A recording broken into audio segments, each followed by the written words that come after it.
চিত্রে এক মহিলা সমৃদ্ধ এক নগরীর মর্মস্থলে তিনি হেঁটে চলেছেন নিঃশব্দ দৃঢ়তায়। নগরীটি গঙ্গারীদের হৃদয়ে অবস্থিত, সেই প্রাচীন বঙ্গভূমি যার ধুলোয় মিশে আছে সভ্যতার বহু স্তরের স্মৃতি। গঙ্গারিদি নামের মধ্যেই বহন করে এক বিস্তৃত জৌলুস, এক গোপন স্বর্ণযুগের উজ্জ্বলতা।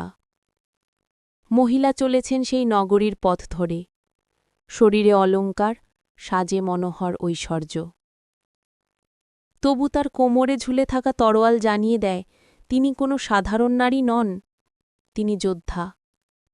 সে যুগে নারীর হাতে অস্ত্র ধরা অস্বাভাবিক ছিল না, যেন প্রতিটি কন্যাই জন্ম নিত যুদ্ধবিদ্যার আঁচলে মুড়ে। তবু এই নারী অন্য সকলের থেকে পৃথক।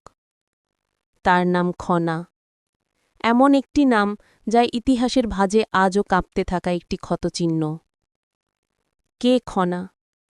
তিনি বাংলার বিস্তৃত জ্যোতিষী, গণিতজ্ঞ, গ্রহের গতিপথে অবাধ দক্ষ এক অনন্য বিদুষী। গ্রহ নক্ষত্র ছিল যেন তার নখদর্পণে, দেবী বাগদেবীর আশীর্বাদ যেন বসবাস করত তার জিহ্বার আগায়।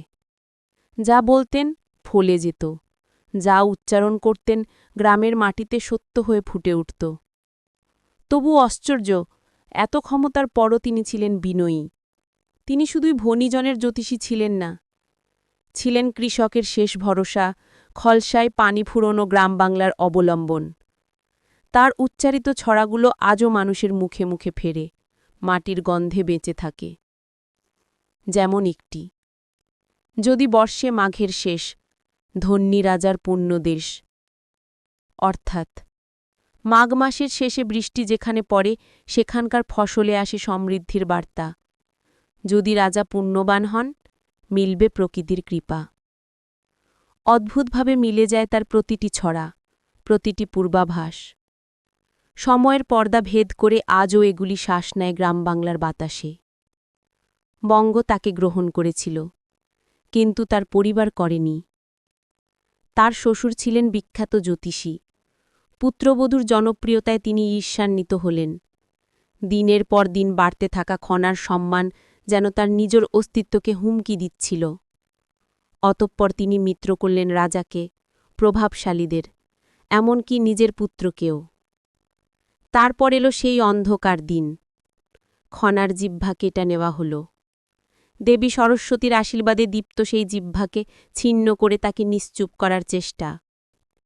কিন্তু ইতিহাস প্রশ্ন তোলে, খনা কি সত্যিই নীরব হয়ে গেলেন, নাকি তার কণ্ঠ রয়ে গেল ছড়ায়, রইল ভবিষ্যৎবাণীর সুরে, রইল বাংলার মাটির মাঝে। কাহিনীর এই অন্ধকার পর্দার পেছনে রয়েছে তার জীবনের আর এক বিস্তৃত অধ্যায়। তিনি শুধু জ্যোতিষী ছিলেন না, ছিলেন যোদ্ধা।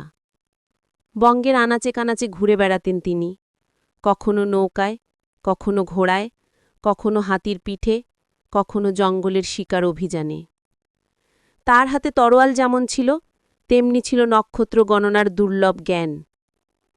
খনার প্রকৃত জন্ম কোথায়? তিনি কেন এলেন বঙ্গে? গঙ্গারিদির সেই সময়ের সমাজ কেমন ছিল?